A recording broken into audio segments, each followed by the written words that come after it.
High বন্ধুরা, তোমাদের সকলকে অনলাইন নিউজ ইনফরমেশনের পক্ষ থেকে জানাই অসংখ্য শুভেচ্ছা ও ভালোবাসা।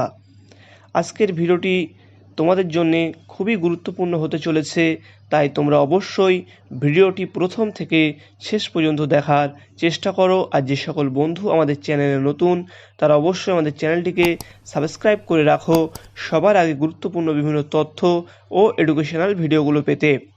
দেখো, তোমরা বেশ কয়েকদিন ধরেই আমাকে কিছু প্রশ্ন বারবার করছিলে যে দাদা, আমরা যে ক্র্যাকশিপ মেন্স পরীক্ষা দিয়েছি, এই ক্র্যাকশিপ মেন্সের রেজাল্ট কবে প্রকাশ হতে পারে, এমনকি তোমাদের টাইপিং টেস্ট ফল প্রকাশের কতদিনের মধ্যে শুরু হবে, এছাড়াও নতুন করে এই বছর ক্র্যাকশিপ বা মিসলেনিয়াস সার্ভিস পরীক্ষার বিজ্ঞপ্তি প্রকাশ হবে কিনা।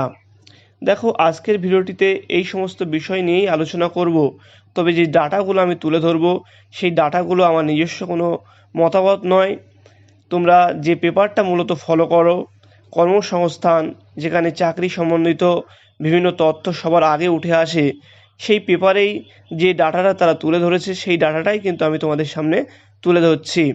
দেখো, তারা এখানে উল্লেখ করে দিয়েছে যে পিএসসি ক্র্যাকশিপ ও মিসলেনিয়াস সার্ভিসের পরীক্ষা এই বছর কিন্তু যে বেরোনোর কথা ছিল, সেটা আপাতত বিজ্ঞপ্তির কোনো এখনও পর্যন্ত কোনো খবর নেই। কারণ তোমরা জানো যে তোমাদের একটা বড় যে রিক্রুটমেন্ট প্রসেস, অর্থাৎ যে ক্র্যাকশিপ বা মিসলেনিয়াস যেটা বাকি আছে, সেটা কিন্তু এখনও কমপ্লিট করে উঠতে পারেনি। তাই এই বছর কিন্তু এখনও পর্যন্ত বিজ্ঞপ্তি বেরোনোর কোনো খবর নেই।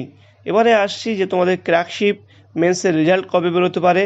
দেখো, কর্মসংস্থান পেপারের তথ্য অনুযায়ী তোমাদের কিন্তু মে জুন মাস নাগাদ তোমাদের ক্র্যাকশিপ মেন্সের রেজাল্ট প্রকাশিত হয়ে যাবে।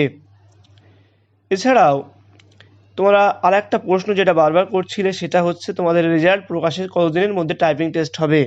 দেখো, এখানে যেটা উঠে এসেছে কর্মসংস্থানে, সেটা হচ্ছে যে 2 মাসের মধ্যে তোমাদের টাইপিং টেস্ট শুরু হয়ে যাবে ফল প্রকাশের।